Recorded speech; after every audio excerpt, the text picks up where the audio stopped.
शबरी का जिक्र तो आपने रामायण के दौरान सुना, जाना और पढ़ा ही होगा। आइए आज जानते हैं उनके बारे में। तो हमारे चैनल को लाइक, शेयर और सब्सक्राइब करें।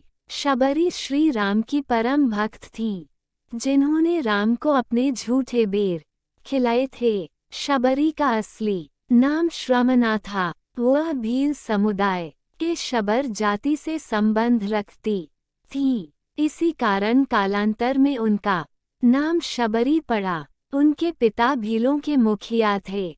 श्रमना का विवाह एक भील कुमार से तय हुआ था। विवाह से पहले कई 100 पशु बलि के लिए लाए गए, जिन्हें देख श्रमना बड़ी आहत हुई। यह कैसी परंपरा, ना जाने कितने बेजुबान और निर्दोष जानवरों की हत्या की जाएगी। इस कारण शबरी विवाह से एक दिन पूर्व भाग गई और दंडकारण्य वन में पहुंच गई। दंडकारण्य में मातंग ऋषि तपस्या किया करते थे। श्रमना उनकी सेवा तो करना चाहती थी, पर वह भील जाति की होने के कारण उसे अवसर न मिलाने का अंदेशा था। फिर भी शाबर सुबह सुबह ऋषियों के उठने से पहले उनके आश्रम से नदी तक का रास्ता साफ कर देती थी। कांटे चुनकर रास्ते में साफ बालू बिछा देती थी। ये सब वे ऐसे करती थीं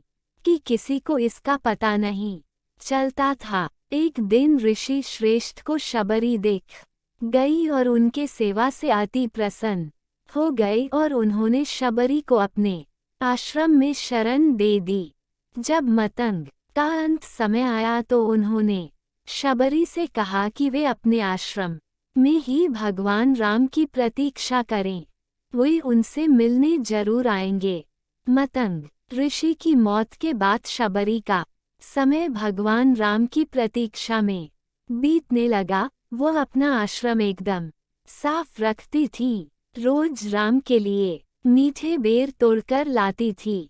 बेर में कीड़े न हो और वह खट्टा न हो, इसके लिए वह एक एक बेर चख कर तोड़ती थी। ऐसा करते करते कई साल बीत गए। एक दिन शबरी को पता चला कि 2 सुंदर युवक उन्हें ढूंढ रहे हैं। वे समझ गईं कि उनके प्रभु राम आ गए हैं।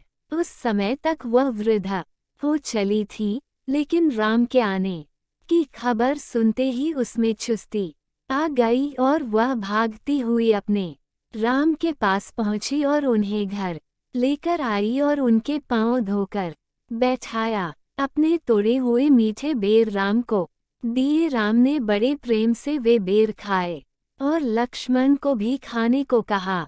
लक्ष्मण को जूठे बेर खाने में संकोच हो रहा था। राम का मन रखने के लिए उन्होंने बेर उठा तो लिए, लेकिन खाए नहीं। इसका परिणाम ये हुआ कि राम रावण युद्ध में जब शक्ति बाण का प्रयोग किया गया तो वे मूर्छित हो गए थे। तब इन्हीं बेर की बनी हुई संजीवनी बूटी उनके काम आई थी। ये है माता शबरी की पुण्य कथा।